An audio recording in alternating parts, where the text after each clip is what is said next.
Today I come to all of you with a serious question: where is the line drawn between the developer's vision and the player's wallets? You see, these days we have a lot of people feeling entitled to your hard-earned money, from the shills that throw out thousands of dollars on a product and judge you if you don't do the same as them, to the game developers themselves trying to shame players for not finding their products worth the cost. And of course, most of the time, they use the same excuse of, well, it's the developer's vision, you can't really stop them from doing what they want with their game, making the claim that games are actually art instead of a product.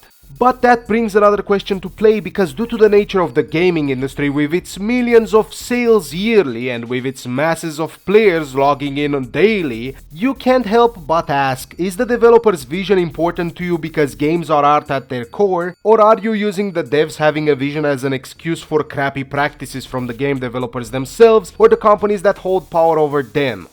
Let's get one thing out of the way first. I do believe that you as a game developer should have whatever vision you want for your games, but at the same time that does not entitle you to my or anybody else's money. Like some of the more Marxist devs out there would have you believe, just because you exist as a human being, that doesn't mean that you deserve any support from anyone. I know some game devs have developed strong feelings about the filthy gamers, but is it really the fault of the gamers that you guys don't have any sales?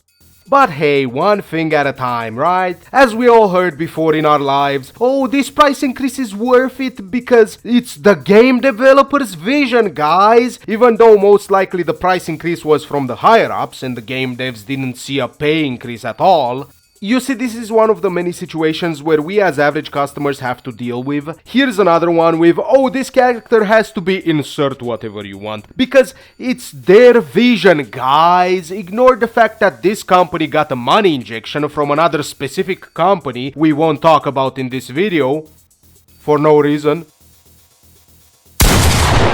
Hear me out on this one. Oh, we gotta have DLCs in the launch week. The devs worked so hard on this content. You just want free content for no reason. Or in other cases, they say, oh, it's part of their vision that a new DLC or battle pass like item comes out every 2 months. It's the developer's vision, guys.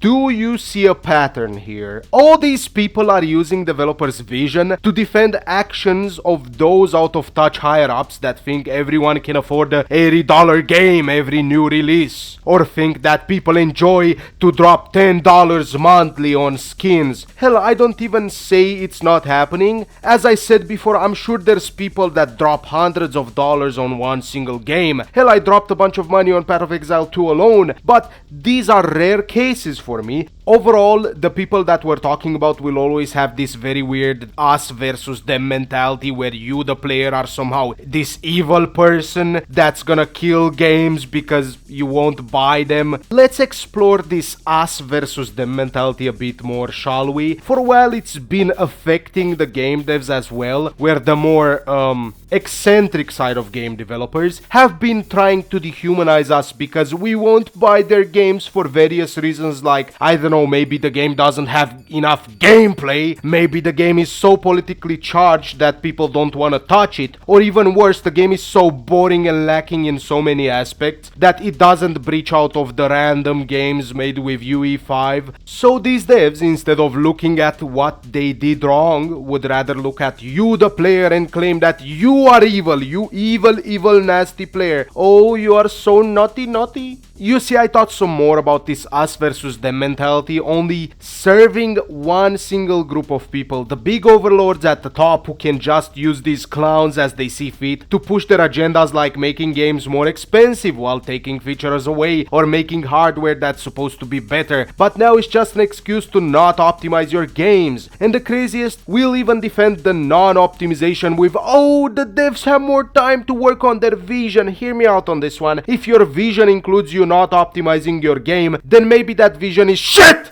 Yes, you, that guy who works garbage collection, won't you support these poor little game devs who have to stay inside and type on a computer? Okay, I'm done with the joke. Don't get me wrong, not all the game devs are like this, but the more time goes on, the more we see these Western devs go off the walls because you won't buy their favorite game like God of War Laundry or something like that. But they somehow miss the point of, God of War being a franchise set around, well, the God of War.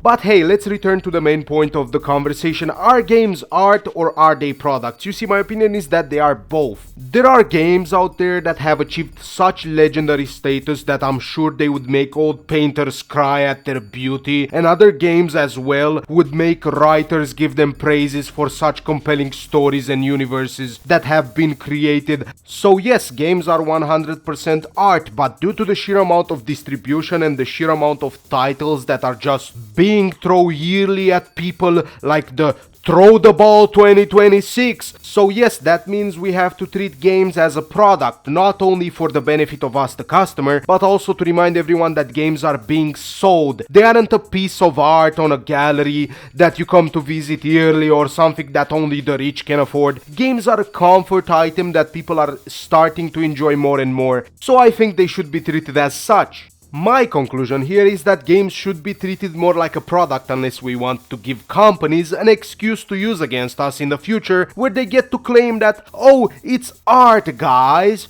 games costing more and having DLCs on day one is actually art guys. Anyways, I just wanted to explore the idea with you lads. Let me know your thoughts in the comments and I'll be seeing y'all in the next one. With that being said, special thanks to the channel members Jordan Ingram, Smacker's Temple, Estalarico, Cactus Man, PP4 Pugs, 501st Admiral Fez, Major Glazer, Titan, Doomclash, Merc, Kronk, Hoodsnag, Polski Swagger, Matrion, Mr. Based Wolf.